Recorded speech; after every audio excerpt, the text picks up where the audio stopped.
Hello, I am Andy with InspectionPro. I am your home inspector today. I got Henchard number 3 running the camera. So, gonna shoot a bunch of videos for you to show you all the issues that we're finding. Feel free to text back and ask for more clarification, and we'll give it to you. So, the most important equation on the house is drainage, and this is defined as the roof, the gutters, and the downspouts working together to evacuate water away from the foundation. So, we have a couple situations here that we want to give a little bit of attention to make sure everything is running away from the house properly so that we're not creating any settlement or stuff like that. So the first one is we're getting some rainwater from the driveway. It moves this way and ends up next to the foundation under the porch. So I'd like to see just a little barrier right here that forces the water out further away from the house. You could even do a small catch drain here and run an extension down away from the house, and then once we get past the actual house, then you can let it go into the woods. Alright, so we noticed a little bit of damage on this upper gutter here. Looks like a tree limb from one of these trees probably fell and hit that. We do have gutter guards on here, which is nice. However, on the garage, you notice that we're missing a section over on the end. And then just below these windows here, there's a piece of the apron flashing that covers the gap from the siding to the shingles that is lifting up, so we want to make sure that we're tacking that back down right underneath the right window. So we want to make sure that we're tacking that back down and putting some sealant over any hardware heads to make sure that capillary attraction of water can't draw it down through. Okay, so back to drainage. We have these flower beds here that mulch naturally holds onto water, and these are naturally trapping it, so naturally we are getting some wood deterioration. This is really the better option. A river rock or a crushed gravel or rubber mulch, those will drain way better than mulch, which acts like a sponge. So with that water that has come down and been trapped inside that mulch bed there, it's now come underneath these stairs. So inside of here, you see we actually have some plant growth, and that is all growing out of timber. So we know that we have some deteriorated lumber in here they want to make sure that we replace and prevent the water from being trapped and forced under here. All right, so we have a little bit of warping lumber on here. Then when we get down to the end, we have some actual, starting to rot trim. Really, the best thing to do here is when you replace it with the vinyl PVC extruded stuff. That'll be the last time that you have to replace it because it never rusts, never rots. Really, it's molded in white, so don't even paint it. So with drainage, I love seeing downspouts extended away from the house. Fantastic. The problem is, it needs to be the right material. You see, this is perforated pipe. This is designed for a drain tile or a septic system. For a downspout extension, we don't want to distribute water, we want to move it from point A to point B. So what we want is solid pipe, like this one. And this is an important point because we'll come back to that.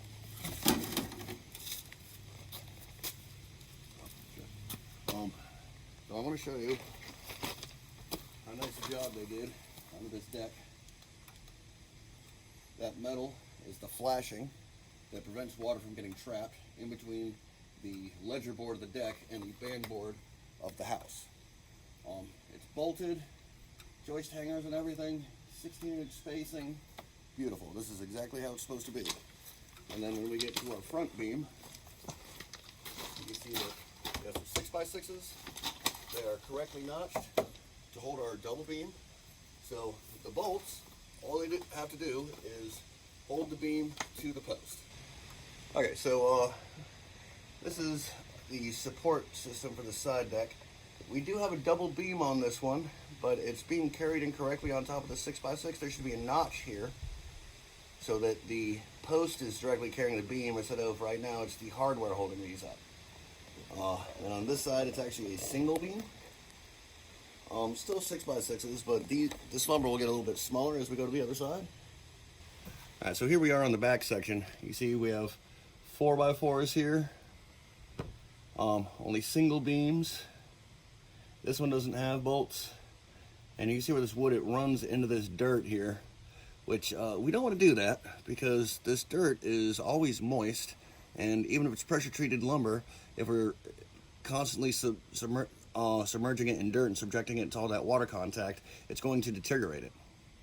Yeah, in fact, when you look at the top of this thing, the beam's not even touching the bottom of these floor joists. This is definitely stuff that we want to have corrected if we're going to have our family and friends out here. All right, so we are now behind the deck. We have a hole here, but no hole there. Oh, they got their alignment off of it. This lumber here, and we're submerging it underneath the ground, so just naturally it's going to deteriorate. I'll get over to this side, this other deck section. Again, we're using lumber, as a drainage control, and just naturally the lumber is going to deteriorate when it's subjected to all that moisture. So we're behind the other side here. They used to have a above ground pool. Again, they're using even railroad ties, which is some of the more hardy timber, but still, it's rotten. Masonry, composite, stuff like that. That's what you want to use. Never wood. Because we have all the earth up against the bottom of the stringers, just naturally it's deteriorating. I like that they're getting the condensation from the HVAC system out away from the house, but we're crossing a walkway, and this is what we call a non-standard installation. So they also added a pad here, but they never took the forms off, so naturally that's going to trap moisture. Same thing right here.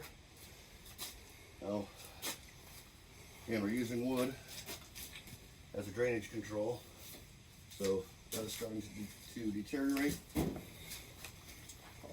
This is the larger one of our compressor. No, I'm sorry, these ones are both the same size. Really the important thing here is it says train on it. These are the longest lasting, most efficient systems, but you still have to maintain them like anything else. This one here is from 2015 and a 2-ton. This one here, this is from 2019 and also a 2-ton. So really good, efficient systems. Just do your part as a homeowner to maintain them. So moving back to the deck here, we have a notch here, but again, single beam and on the wrong side. It's the same story as far as nothing being carried correctly. So they definitely saved the money on the contractor, but this is one of those things that it's important to do right. So I'm sure you've heard the term flashing before. This is really important stuff. This is whenever we are going from one structure to another plane to another. We put this in that joint to shed water away from the structure. So whenever we are putting the ledger board of the deck against the band board of the house, we want to make sure we have flashing there. So when we look in between here, we're looking at the top of that ledger board.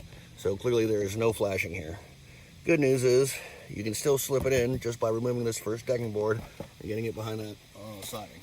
But this is an important piece because we don't want it to get trapped in there and potentially deteriorate any lumber components. So we have a little bit of deteriorating lumber here. Now, if you notice, these are extremely wide planks. We don't typically use 2x8s and 2x10s. Reason being is we tend to collect a little bit of moisture on here. And this sitting on here for too long will deteriorate it. We have some good gap in there. Just make sure we're not allowing any snow or rainfall to sit on here and do that kind of deterioration. All right, so back to drainage again. We again have the wrong decision with the pipe. This really needs to be solid, not perforated. So what we're doing is we're distributing water instead of moving it. The issue here is we also are going underneath this asphalt. So what it's doing is it's washing out the substrate from underneath here.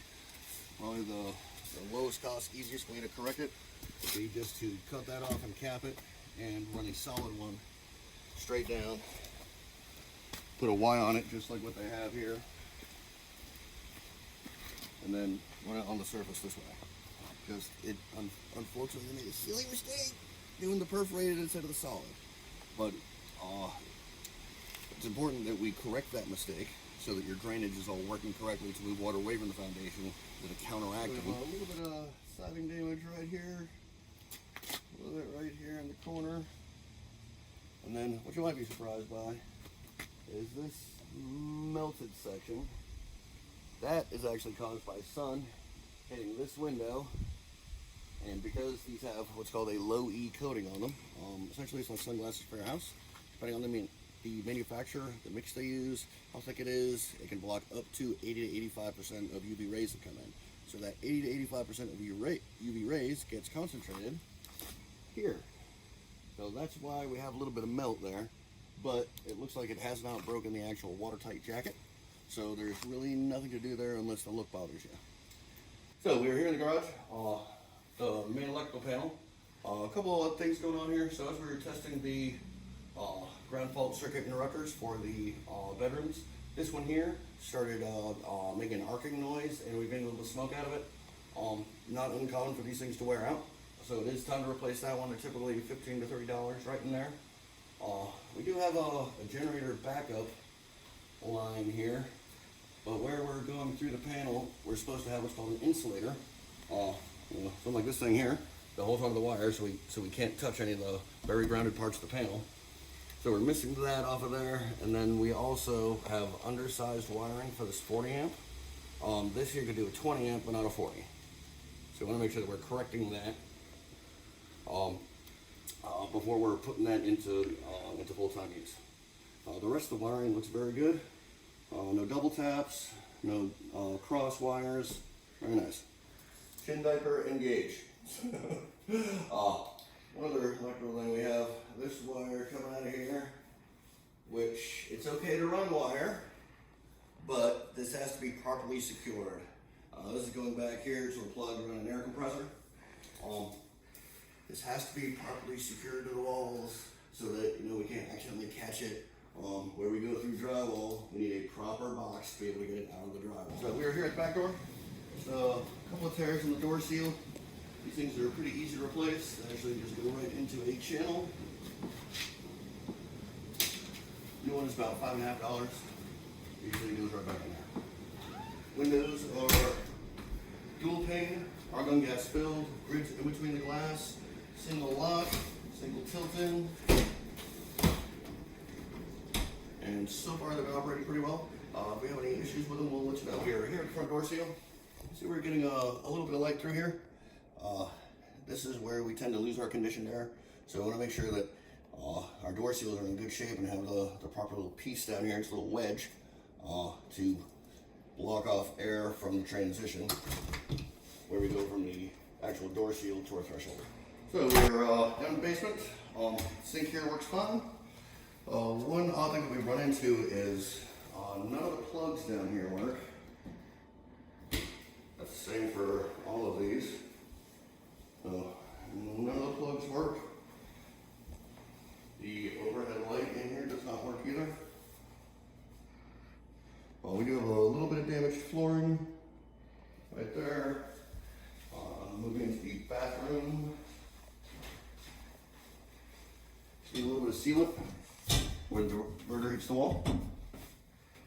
No issues on the toilet or sink. So here we have our utility room. This is the back to that sink out there. Water heater is a 2005 and a 50 gallon. We really should have some support on our expansion tank here. A strap to be held by the floor joist so that we're not putting a bunch of pressure on the spinning. Here we have our heat pump. This is a 2015. I've never been a big fan of these humidifiers. What's happening is they've put this on the input side where it's dragging all this moisture into the unit instead of on the output side. So it only drags the moisture into the house. So you can see where we have a bunch of rundown here, and it got pulled up actually into our unit. So we have a lot of rust inside of this fan. There's a lot of rust. And you can see the pieces are, chunks are all over the place. It's in our condensation pan. It's So we really want to make sure that we're getting this thing cleaned out really well. And by all means, take this thing off of here. If you want to humidify in the house, get a standalone humidifier. They're a lot more reliable, and if something breaks, you don't need a tech to come work on it. Same thing with dehumidifiers. This is a basement, so you should have a dehumidifier running down here during the summertime. So we are here in the master bedroom closet. Two quick things to show you. First off, the subfloor looks like it loosened up a little bit right there, so we have a little bit of a ledge as we come in here. And then the attic access is also right here. Just that first piece of trim there is a little bit loose. This helps keep the seal in between the attic and the living space, which we're conditioned down here but not up there. So it gets very hot up in the attic, and this is one of the ways that we help keep that hot air bubble from working its way down to the living space. If you really want to get crazy about the efficiency of it, you can actually put a little stick-on foam rubber seal there to help eliminate that temperature differentiation. All right, so we are here in the upstairs hall bath. A couple quick things to show you. Just the plunger's not quite making a seal against the bottom, so a little adjustment on that one. And then the shower diverter, we want to make sure that we're nice and sealed to the shower liner. Now this is a one-piece shower liner. They're not the fanciest things in the world, but they are super low maintenance. So we are in the front right bedroom. To close the doors here, these use a closure called pop-up ball retainers. It's a little spring-loaded ball that goes in here. Not our most reliable invention. This is extremely common. My recommendation, just pull that sleeve out of there and get the magnets, a little plate that goes on the door. So they don't secure in place.